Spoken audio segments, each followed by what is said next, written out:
여도설 목사입니다.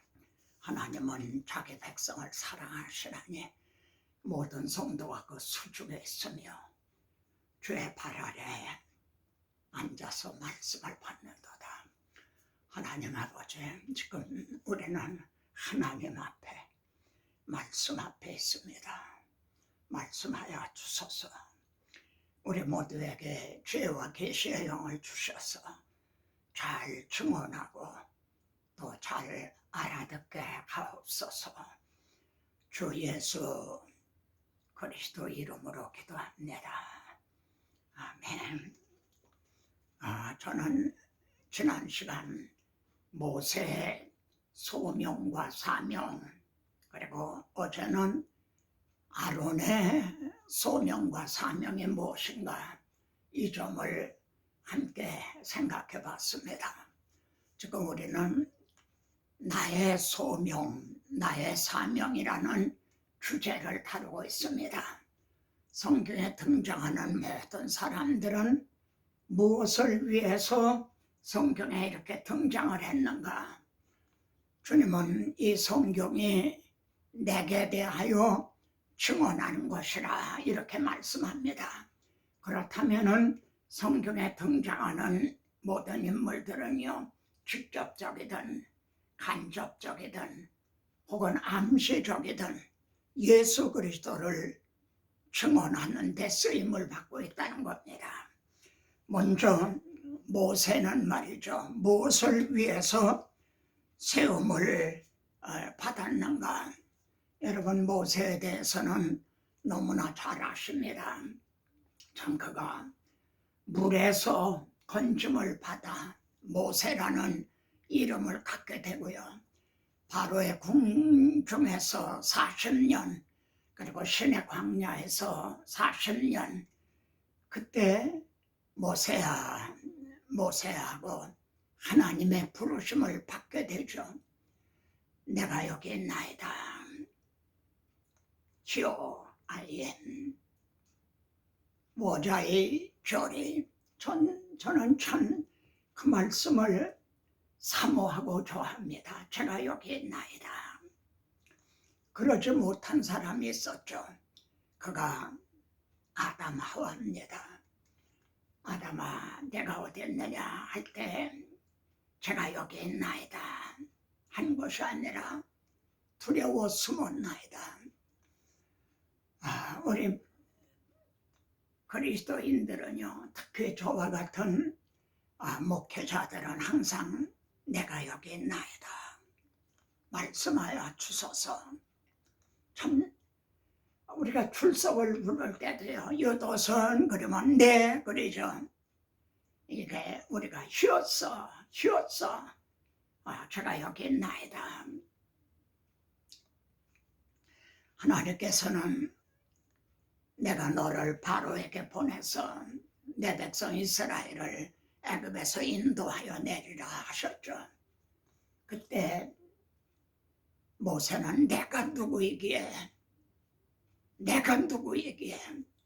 이는 모세만 못하는 게 아닙니다. 그 누구도 할 수 없는 거죠. 그때 하나님께서 하실 말씀이 내가 반드시 너와 함께 있으리라. 워피 윤희 통자이, 내가 반드시 너와 함께 있겠다.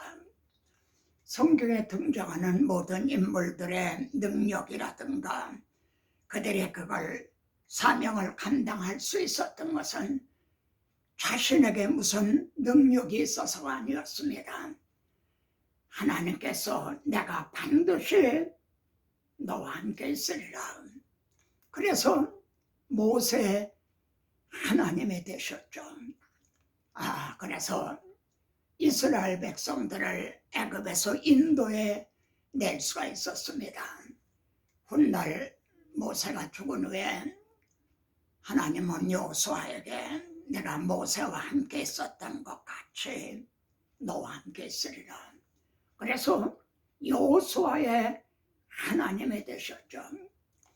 모세의 마지막 서신인 죽기 전에 행한 3편의 설계로 되어 있는 신명기의 마지막 부분은 너의 하나님,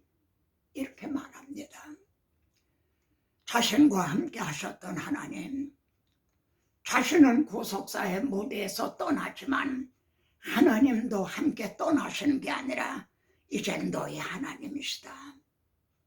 너희와 함께 계셔서 약속의 땅에 들어가게 하시리라. 이 점을 신약에서는 그리스도는 어제나 오늘이나 영원토록 동일하시니라 이렇게 말씀하고 있죠. 하나님께서는 죄값에 팔려 사탄의 노예가 되어서요 죽기를 무서워함으로 한평생 매어 좋은 노릇하는 자들을 이렇게 해방시키시는 이 영적 출애굽을 알아듣기 말이죠. 쉽게 계시하시기 위해서 야곱을 내가 애굽으로 내려가기를 두려워하지 말아라. 내가 너와 함께 애굽으로 내려가겠고 너를 이끌어 다시 돌아오게 하리라. 왜 이끌어 다시 돌아오게 하실 거라면은 왜 애굽으로 내려보내시는가요? 영적 출애굽을 통해 이 출애굽을 통해서 영적 출애굽을 계시하시기 위해서인 거죠. 내가 너와 함께 애굽으로 내려가겠다 하신 하나님은 모세를 가시떨기 나무 가운데 막 불 붙는 가운데서 나타나시고 부르셨죠. 왜 불이 붙는데도 타지 않는가? 하나님께서 그들 가운데 계셨기 때문입니다. 그런데 이 점에서 우리가 생각하게 되는 것은 주님께서요, 내 아버지께서 이제까지 일하시니 나도 일한다 하신 아버지 하나님의 일하심, 그리고 우리 주 예수 그리스도의 일하심은 출애굽이나 혹은 바벨론 포로가 돌아오게 하는 그것이 아니라는 겁니다. 그것이 아무리 중요하다 해도 그는 예표에 불과하다는 거죠. 그래서 모세의 사명이 뭔가? 모세는 장래에 말할 것을 증언하기 위하여 신약성경은 이렇게 증언하고 있습니다. 장래에 말할 것을 증언하기 위해서 출애굽을 통해 영적 출애굽을 계시하셨다는 거죠. 근데 이 점에서 정말 중요한 점은요, 모세가 80세의 부름을 받아서요 40년 동안 이스라엘 백성과 함께 고락을 함께 하는데 그러면서 모세 오경을 기록했다는 겁니다. 만일 모세가 출애굽만 시키고 모세 오경은 기록을 하지 않았다, 그러면 어떻게 되겠습니까? 성경에서 모세 오경이 없다면 어떻게 되겠습니까? 복음의 뿌리가 모세 오경에 다 들어있습니다. 주님께서 친히 말씀하셨죠. 너희가 모세를 믿었더라면 또 나를 믿었으리니 모세가 내게 대하여 기록하였습니다. 여러분, 그리고 하신 말씀이요, 내가 너희를 고발할까 생각하지 말라. 너희를 고발할 자가 있으니 그는 모세니라. 여러분, 어떻게 모세가 유대인들 제사장, 서기관, 장로 그들을 고발한다는 겁니까? 어떻게 모세가 오늘의 설교자들을 고발한다는 겁니까? 모세가 그리스도에 대해서 기록을 한 모세 오경을 기록한 목적대로 사용하지 않고 있기 때문인 거죠. 모세는 물에 빠져서 그랬는데 바로의 공주에 의해서 건짐을 받았죠. 그때 공주가 하는 말이 생각납니다. 이 아이를 데려다가 나를 위하여 젖을 먹이라. 나를 위하여 젖을 먹이라. 뭐 이렇게 뭐 할 때 위하여 그런 말을 하죠. 위하여. 그러면은 모세 어머니 요게벳은 누구를 위해서 젖을 먹였는가? 요게벳이 아무리 오랫동안 젖을 먹였어도 5살은 넘지 않았을 것이다, 이렇게 말합니다. 그리고 공주가 데려가서 35년 정도를 애굽의 모든 사상으로 세뇌를 시킨 거죠.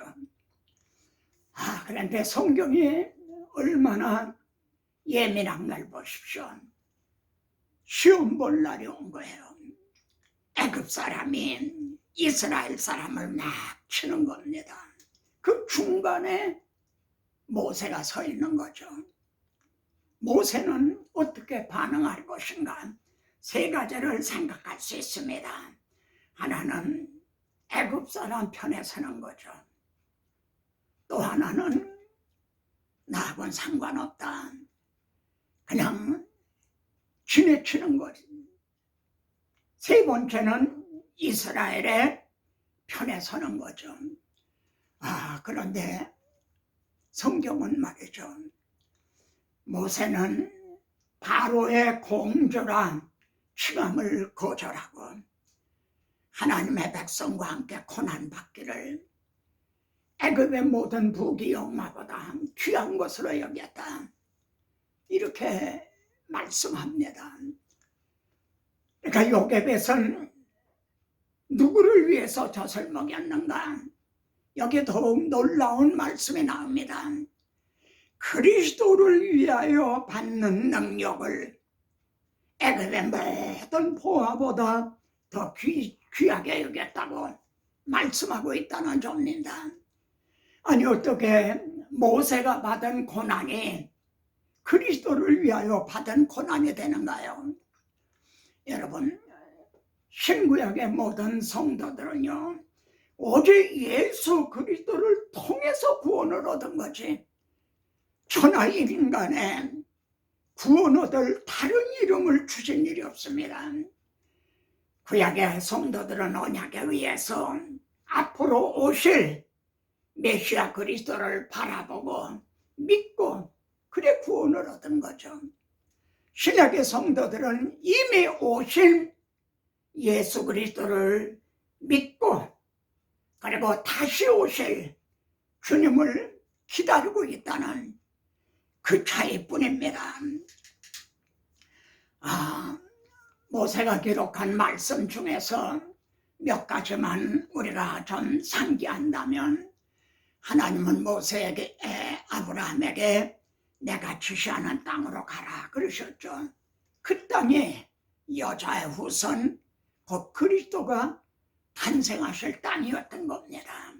그런데 22장에 가서는 내가 지시하는 한 산, 거기 가서 내 사랑하는 독자 이삭을 번제로 드리라. 바로 그 산이 하나님의 사랑하는 독생자 예수 그리스도께서 우리들을 위한 대속 제물로 드려주신 그 산이었다는 거죠. 출애굽기에서는 내가 피를 볼 때에 너희를 넘어가리라. 여기에서 그 재앙의 날일 때 말입니다. 이스라엘 사람들이 사는 고센 땅에는 그런 재앙이 없더라, 이런 말이 나옵니다. 광명이 있었다, 뭐 전염병이 없었다. 그렇다면은 애굽의 모든 장자가 다 죽을 때에 고센 땅 이스라엘 백성에서는 죽음이 없었다, 이러면 될 거 아닙니까? 그런데 왜 6월절 양을 잡아서 문설주 문 인망에 칠하라? 여러분, 그러면 우리는 나오냐? 유대인들은, 이스라엘 백성들은 하나님 앞에 죄인이 아니란 말인가? 다 죄인입니다. 그래서 이스라엘 집에서도 죽음은 있었다는 거죠. 6월절 어린 양이 대신 죽은 겁니다. 여러분, 이런 그림자를 통해서요, 이 어린아이와 같은 우리들에게 복음을 알아듣기 쉽게 계시하신 거죠. 레위기에서는 이런 말씀이 나옵니다. 내가 그 피를 너에게 주어, 이런 말씀에 피를 너에게 주어, 그래서 피를 먹지 못하게 금하셨다는 겁니다. 너희에게 주기 위해서라는 겁니다. 그래서 대속죄일의 피를 가지고 지성소에 들어가 속죄소 위와 속죄소 앞에 뿌리라. 역시 피를 볼 때에 내가 너희를 넘어가리라. 출애굽기와 레위기도 하나님의 우리를 보실 때 법궤 안에 있는 율법을 통해서 보시는 게 아니라 그 위에 뿌려진 피를 통해서 보시겠다는 거죠. 그런데 말입니다, 하나님이 내가 이 피를 너에게 주어 한 피는 양이나 송아지의 피가 아니었다는 겁니다. 물론 구약시대에는 그 피를 주었지만 그거는 그림자였고 죄를 속할 수가 없었던 거죠.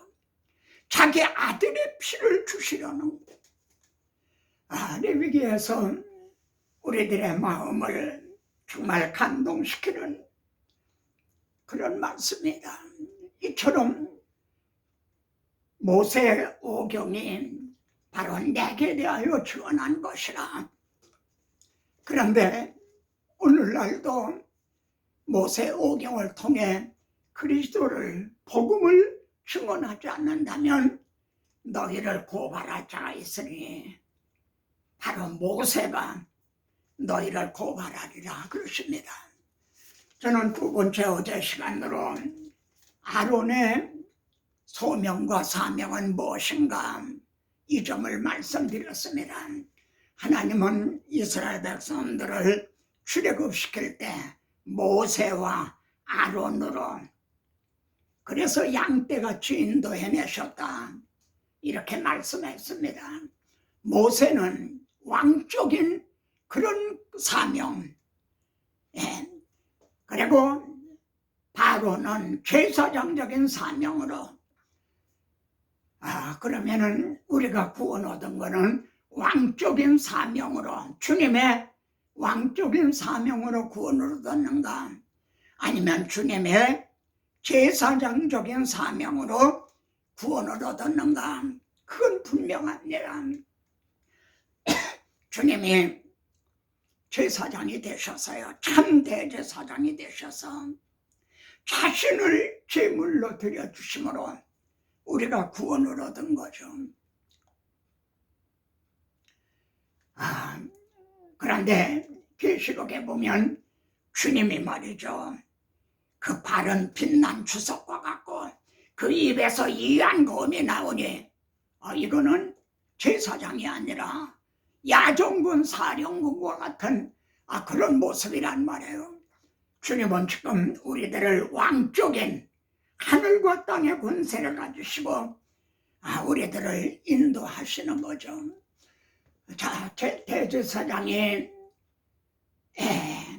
그 제물을, 어린 양을 잡아서 그래 그 피를 가지고, 그건 뭡니까? 대제사장은 하나님과 백성 중간에 서 있는 겁니다. 그래서 그 재앙을, 백성들이 받아야 될 그 재앙을 가로막는 사람이다. 그리고 대신 죽는 사람이라고 제가까지 말했어요. 왜냐하면 양이, 제물이 죽어야 되잖아요. 피를 흘려야. 그리고 그 피를 가지고 그런데 구약은 그림자였죠. 아브라함이 그 수풀에 걸린 그 산양을 이삭 대신에 번제로 드렸다 한 것처럼 그건 그림자에 불과했지만 우리의 참 대제사장은요, 하나님과 우리 사이에 자신이 중간에 서서 우리가 받아야 될 진노를 주님이 그걸 막아주시고 대신 죽어주셨다. 이게 내 피로 흘리는 바 새 언약의 피니라. 여러분, 이 점을 정말 우리가 명심해야 되겠습니다. 대제사장은 하나님과 우리 사이에 중간에 이걸 막고 서 있는 자다. 자기가 방패맞이가 되는 거죠. 근데 막고 서 있는 것만이 아니라 대신 죽는다는 거죠. 내 구약시대 그림자는 양이 대신 죽고, 그러나 실제로 오신 주님은 바로 자신이 대속제물이 되심으로 우리를 구원하신 거죠. 이 점에서 대제사장에 오신 에봇이 있죠. 에봇에 보면 견대가 있습니다. 여기에 큰 보석으로 이쪽에 6지파, 이쪽에 6지파 이름이 있죠. 하나님이 이렇게 명하신 거죠. 이스라엘 백성들을 어깨에다 걸머친 거죠. 또 이 흉패 가슴에는 말이죠, 보석이 12개가 있었죠. 이스라엘 백성들을 자기 마음에 품고 말이죠. 역시 그림자였죠. 보라, 세상 죄를 지고 가는 하나님의 어린 양이로다. 우리 주님께서는 우리의 모든 죄를 걸머주시고, 너 거기 있었는가? 그때에 우리는 어디 있었는가요? 주님의 가슴에 있었죠. 예수 그리스도 안에 있었죠. 주님이 우리들을 품으시고, 대못은 주님의 손과 발에, 창은 주님의 옆구리를 찔렀지만 그때 우리도 그 안에서 우리의 옛사람은 죽고 주님이 부활하실 때 우리도 보라, 새로운 피조물이랑 새로 태어나게 됐다는 거죠. 신약성경에서는 너희는 왕같은 제사장이라 이렇게 말씀합니다. 그냥 제사장이라 말도 아니고 왕이라고만 그러지 않고 왕같은 제사장이라 무슨 뜻입니까? 우리가 하나님 앞에 예배를 드리고 기도를 드릴 때는요, 제사장으로서 주님의 피를 힘입어 그 의를 힘입어 하나님을 섬기고 또 기도하고 그러는 거죠. 그러나 세상에 파송받을 때는 왕적인 그런 권세로 파송받는 겁니다. 여러분, 왕은 지배하는 자입니다. 지배. 그리스도인들은 환경이나 어떤 문제, 어떤 상황에 지배를 받는 자가 아니라 지배하는 자라는 거예요. 그런데 오늘의 많은 그리스도인들은 모두 지배를 당하고 있는 거 아닌가요? 왕적인 지배를 하는 게 아니라, 사단아, 내가 무엇이냐? 사망을 향해서도 호통을 친 바울, 이렇게 지배하는 자가 아니라 우리는 지배를 당하고 있는 건 아닌가, 이 점을 생각하게 됩니다. 마지막으로 우리 그리스도인들이 하는 일은 모두가 다 예배라는 겁니다. 우리 주님은 나사로가 병들었다는 말을 듣고 이 병은 죽을 병이 아니라 하나님의 영광을 위해서 하나님의 아들로 영광을 얻게 하려 하심이라. 우리 그리스도인들이 하나님 앞에 영광을 돌리지 못할 거라고는 아무것도 없습니다. 우리가 건강하고 편안하고 이제 안전할 때만이 아니라 어려움을 당하고 할 때도 우리 그리스도 하나님의 영광을 위해서, 하나님 그 그리스도의 영광을 위해서 우리는 왕같은 제사장이라고 하는 이 점을 우리가 명심하십시다. 하나님 아버지, 오늘도 이 비천한 종을 들어 하나님의 말씀을 이렇게 강론하게 하셨습니다.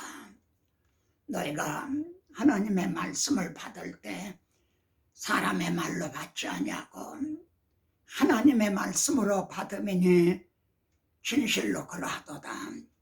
이 말씀에 또한 너희 속에서 역사하나니라. 이 말씀이 전파를 타고 공중에 날아가는 천사처럼 세계를 향하여 전파될 때 말씀이 이르는 곳마다 죽었던 심령들이 되살아나게 하시며 하나님의 영광이 나타나고 영광을 보게 하고 영광을 돌리게 하옵소서. 구하고 생각하는 것에 넘치도록 하여 주실 우리 구주 예수 그리스도 이름으로 기도드리옵나이다. 아멘. 다음 시간에 또 뵙겠습니다.